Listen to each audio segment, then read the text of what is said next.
Dawno nie było gadżetów, a więc o nich będzie dzisiejszy odcinek.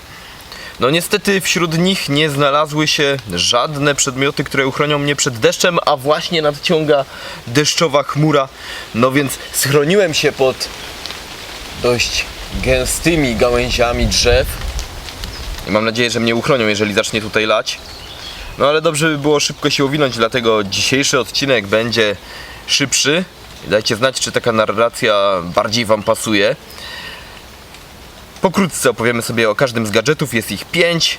Tak więc zaczynamy. Moskitiera, izolacja od wilgoci, od podłoża i stelaż. Taki namiocik to świetne rozwiązanie, kiedy chcemy spędzić czas nad rzeką, nad jeziorem.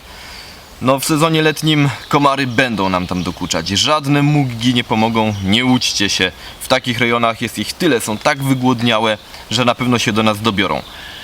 Wtedy taki namiocik no jest lepszy od zwykłej moskitiery pod tym względem, że zwykłą moskitierę no musimy się bawić w jej rozpinanie, gdzieś zawiesić na gałęzi, rozpiąć, także potrzebujemy drzewa. Natomiast to ma stelaż, więc już to rozbijanie mamy z głowy. Wszędzie rozbijemy taki namiocik, w każdym w dowolnym miejscu. W dodatku nie waży to wiele. No i mamy bardzo fajne schronienie. Jesteśmy odgrodzeni od owadów. Możemy się spokojnie w takim schronieniu położyć. No i na przykład poczytać książkę w otoczeniu przyrody. Nie jesteśmy osłonięci żadnym tropikiem. Także naokoło widzimy wszystko, co się dzieje w lesie. Bardzo fajna rzecz na takie jednodniowe wypady do lasu, chwilowe.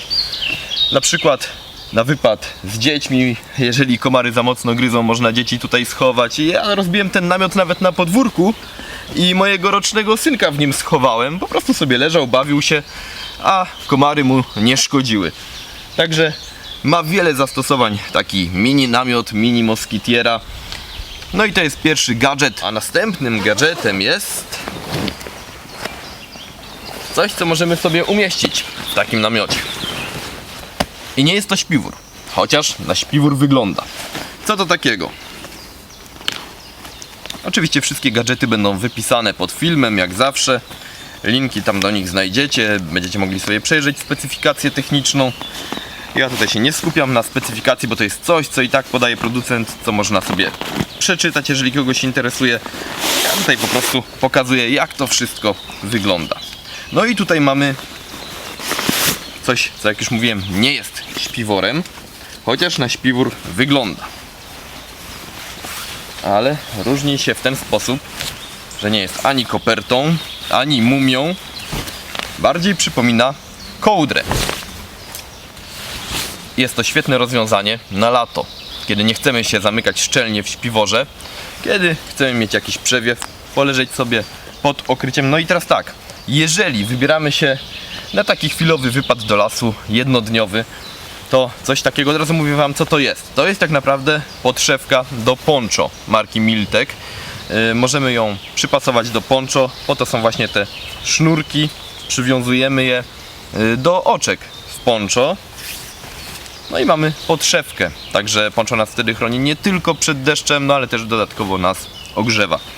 No ale ja używam tego w innym celu. Nie używam tego z poncho, używam tego po pierwsze. I dlatego tutaj klasyfikuję to jako gadżet. Używam to w sposób niestandardowy. Po pierwsze, przede wszystkim jako izolacja. Mogę tym sobie wyłożyć dno takiego namiotu. Jest po pierwsze wygodnie, bo jest to miękkie. Po drugie, izoluje od chłodu, jaki może tutaj podłoże sobie wytwarzać. Przede wszystkim jest to wygodne. No i teraz tak, mam to jako podłoże, ale mogę też tego użyć jako kołdry. Generalnie dzięki takiemu rozwiązaniu nie przegrzejemy się pod nakryciem, jeżeli lubimy spać pod nakryciem, a jest tak ciepło, że no po prostu no nie ma jak schować się do tego śpiwora, a jednak nie zaśniemy bez okrycia.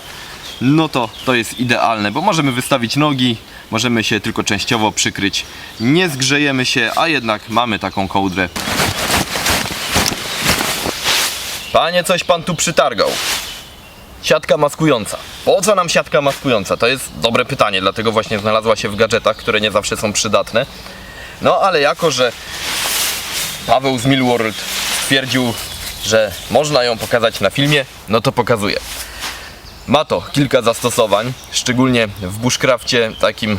No i teraz pytanie, czy wypada mi mówić tutaj o nielegalnym bushcrafcie? No bo przecież lasy państwowe zezwoliły nam na noclegi w wyznaczonych rejonach. Wcześniej no robiło się to na partyzanta, bo było nocowanie w lesie całkowicie zabronione. Teraz w wyznaczonych rejonach można. Kiedyś trzeba było się chować przed leśniczym, żeby mandatu nie dostać. Teraz też trzeba się chować, jeżeli nocujemy poza tymi obszarami. Oczywiście nie chodzi o to, żeby chować się przed leśniczym, bo śpimy na nielegalnym obszarze, chociaż może o to też chodzić.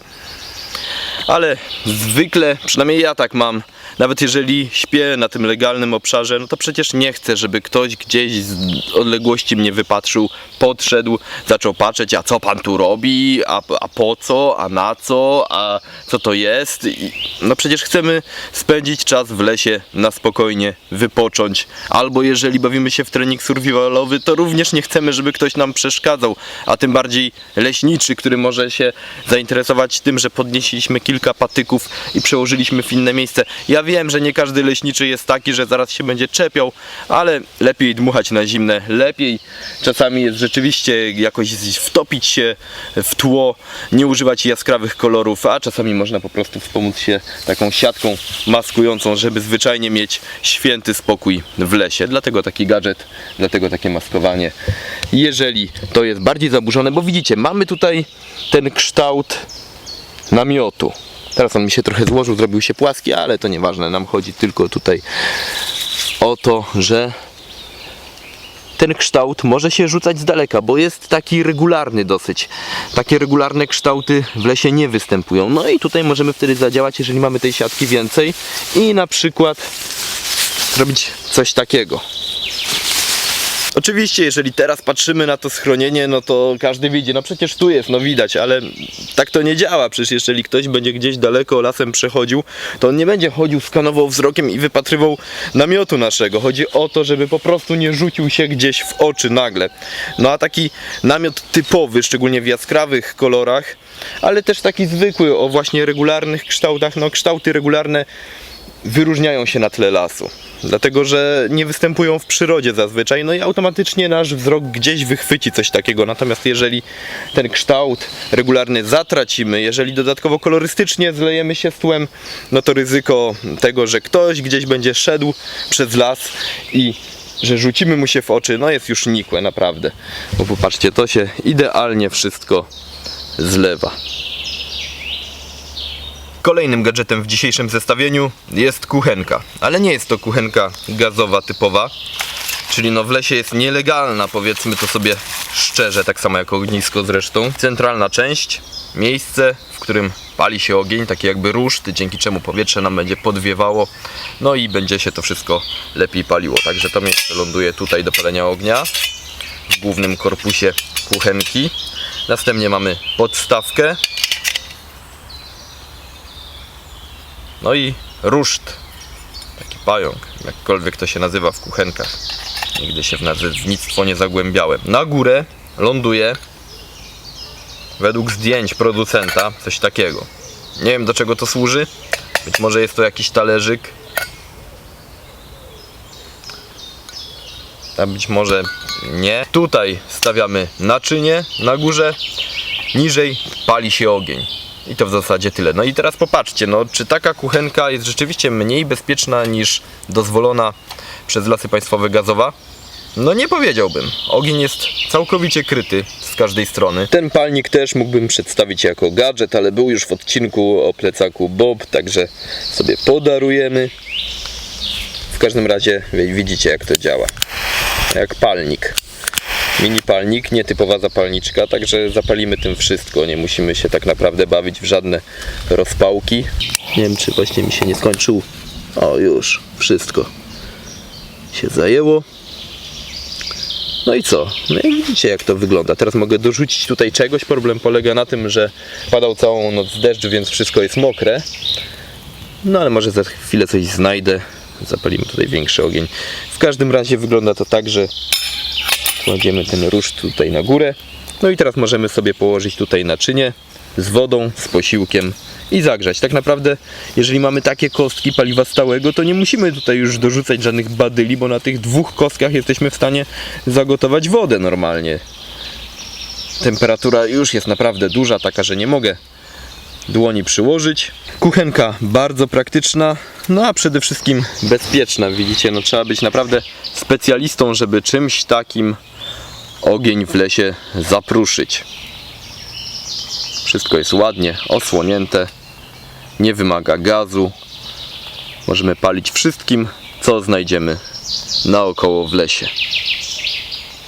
Ostatnim gadżetem w dzisiejszym zestawieniu jest ten oto mini hamak, ale więcej o nim dowiecie się na kanale Adventurer. Poświęciłem mu cały odcinek. Co więcej, taki hamaczek będziecie mogli wygrać w konkursie. Już sporo zgłoszeń jest, co prawda, ale cały czas konkurs trwa. Cały czas macie szansę na wygranie takiego mini hamaka. No, odsyłam Was do tego odcinka. Tutaj pojawi się oczywiście karta odnośnik. Sprawdźcie, jakie zastosowania może mieć taki hamak i być może wpadniecie na własne. Na tym polega właśnie konkurs, ale to wszystko pod filmem na kanale Adventurer. Testy szpeju, którego używam już od dłuższego czasu, a może moje pierwsze wrażenia z przeglądu sprzętu, który dopiero co dotarł do mnie ze sklepu Milward. Dajcie znać w komentarzach, jakiego rodzaju materiały bardziej Was interesują, a tymczasem na razie trzymajcie się czołgiem i do kolejnego odcinka.